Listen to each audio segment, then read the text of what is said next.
মূলদ সংখ্যা। মূলদ সংখ্যা হচ্ছে মূলদ সংখ্যা। মূলদ সংখ্যা কাকে বলে? মূলদ সংখ্যা হচ্ছে, হ্যাঁ, দুইটি, একটু ডিফারেন্টলি শিখে, হ্যাঁ, দুইটি পূর্ণ সংখ্যাকে, পূর্ণ সংখ্যা কিন্তু ধনাত্মক হয় ঋণাত্মক হয়, আগেই বলে দিলাম।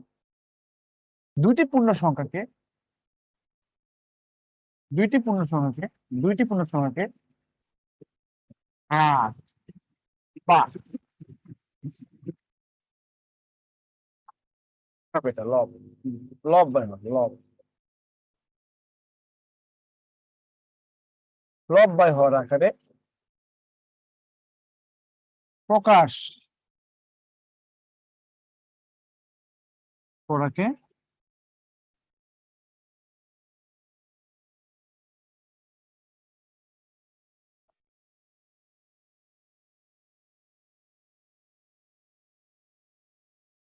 নির্দিষ্ট মান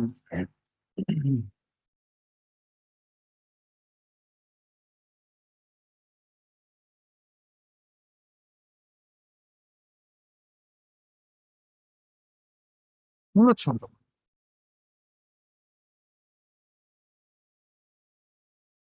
দুইটা পূর্ণ সংখ্যা, দুইটা পূর্ণ সংখ্যা, ওকে, দুইটা পূর্ণ সংখ্যা, দুইটা পূর্ণ সংখ্যাকে ভাগ আকারে প্রকাশ করি, মানে লব বাই হর আকারে। আর সমস্যা না, ইস্যু দেখেন, ভালো টেক্সট করার দরকার নেই, আগে আগে দেখেন, ভালো করে দেখেন এখানে।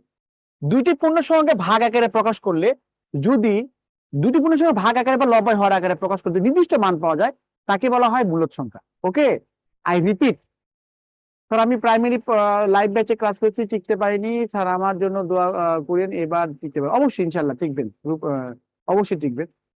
তাহলে দুইটি পূর্ণ সংখ্যাকে ভাগ আকারে প্রকাশ করাকে মূলদ সংখ্যা বলে।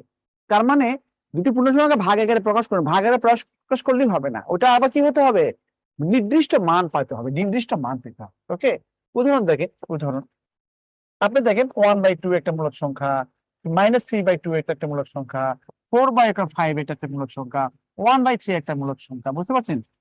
তারপরে 0/1 একটা মূলদ সংখ্যা, 0/2 একটা মূলদ সংখ্যা, 1 কত 1 একটা মূলদ সংখ্যা, মানে 1 বুঝতে, 1/1 মানে কি 1, হ্যাঁ। 2 একটা মূলদ সংখ্যা, 3 একটা মূলদ সংখ্যা, 5 একটা মূলদ সংখ্যা, তাহলে -2 একটা মূলদ সংখ্যা, -3 একটা মূলদ সংখ্যা, তার মানে এইগুলো সবগুলো নিচে 1 আছে, সবগুলো মনে মনে 1। ধরেন একটা সংখ্যা আমি এক্স লিখলাম, এই এক্স এর নিচে কি মনে মনে কি 1 আছে না? আমি মনে পটল লিখলাম, পটল, হ্যাঁ পটল লিখলাম, বেগুন, কথার কথা। তাহলে আপনি যদি এভাবে লেখেন, তাহলে পটলের নিচে কি একটা 1 আছে, বেগুনের তো, কিন্তু আমরা কি 1 ফিল করি? ফিল করি।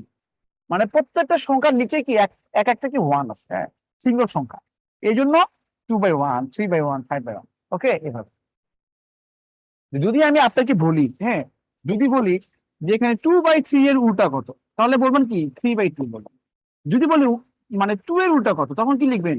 1/2 লিখবেন না কেন? মানে কার মানে এর মনে মনে কি, আর নিচে 1 আছে, এর উল্টা মানে কত? 1/2।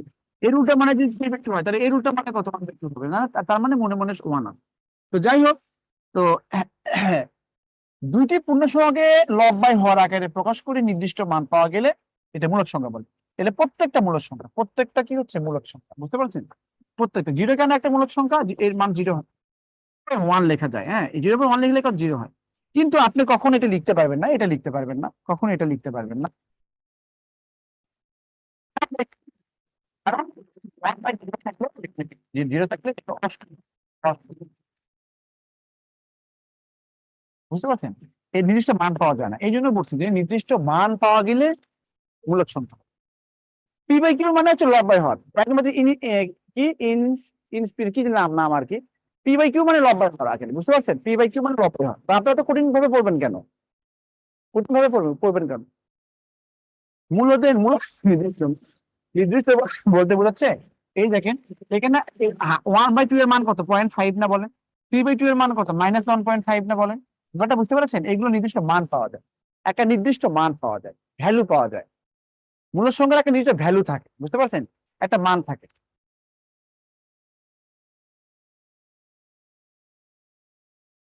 তাহলে নির্দিষ্ট মান পাওয়া গেলে, হ্যাঁ, মনে করো 3/2 দিলে এখানে কত 1.5, তার মানে এটা মূলদ সংখ্যা। 1.5 একটা মূলদ সংখ্যা।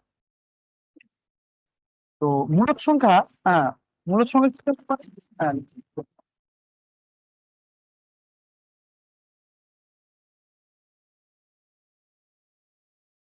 লিখে রাখেন, নোট লিখে রাখেন।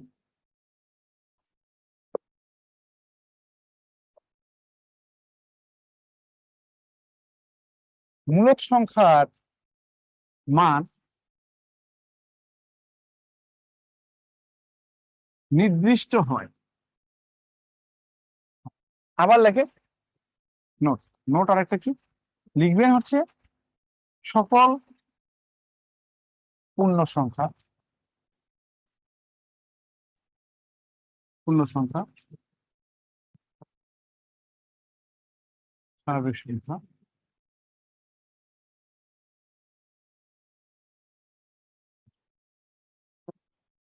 তার মানে কি, জিরো একটা মূলদ সংখ্যা, ওয়ান একটা মূলদ সংখ্যা, মাইনাস ওয়ান একটা মূলদ সংখ্যা, মাইনাস টু একটা মূলদ সংখ্যা, থ্রি একটা মূলদ সংখ্যা, থ্রি একটা মূলদ সংখ্যা, মাইনাস থ্রি একটা মূলদ সংখ্যা। বুঝতে পারছেন? এই সকল পূর্ণ সংখ্যা স্বাভাবিক সংখ্যা, এগুলো কি হচ্ছে, তার পূর্ণ সংখ্যা মাইনাসে হয় এই জন্য।